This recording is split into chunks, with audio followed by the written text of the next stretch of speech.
Wow, it has been a long time since we've talked about this, but today I want to show you some really cool stuff that I acquired, and you can see it right here. Y'all about to learn some science today.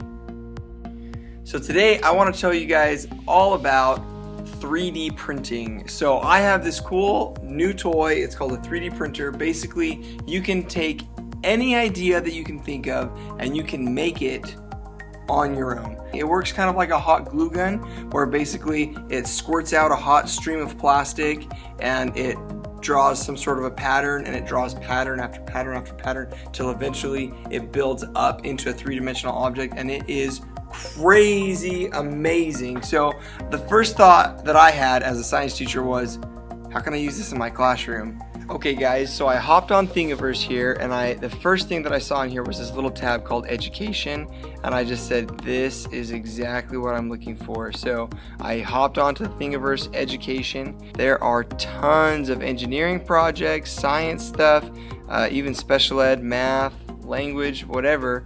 So I clicked on science, and as I began to scroll down, I found one, Dragon Genetics. Let's actually just look it up. Dragon Genetics. Right here.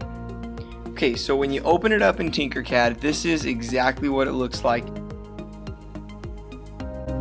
Okay, so we're gonna go ahead and just build a little sample dragon for you guys to see what this kind of looks like. So I'll put a neck ruffle on it, I put a long tail on it, straight tail. Wanted to put wings on it, you know, a wingling dragon, and of course every dragon has to have fire. I mean, it's not really a dragon if it doesn't have fire. So then I just deleted everything else, grouped what I had, and there we go. There's my sweet dragon.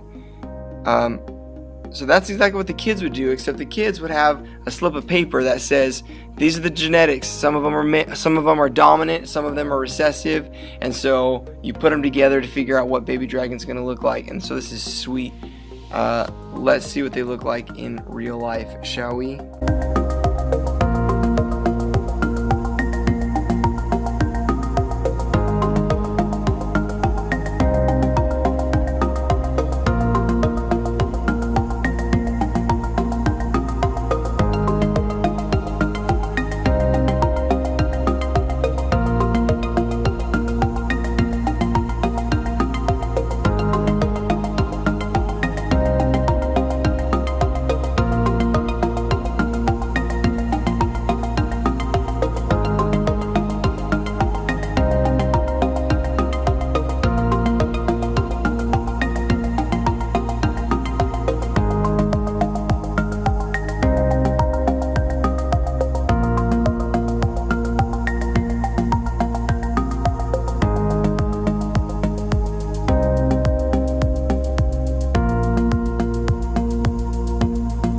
Man, this thing is sweet.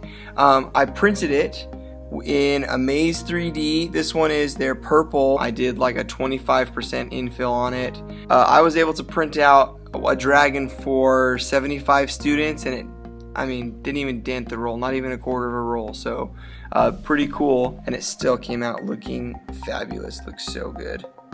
I'm just so impressed by this thing. It's amazing. You know, super cool idea. If you guys have any other ideas of what we can do to help increase the amount of 3D printing in education and make it something that actually is a learning tool instead of just a fun toy for me, let me know in the comments down below. Thanks. See you in the classroom.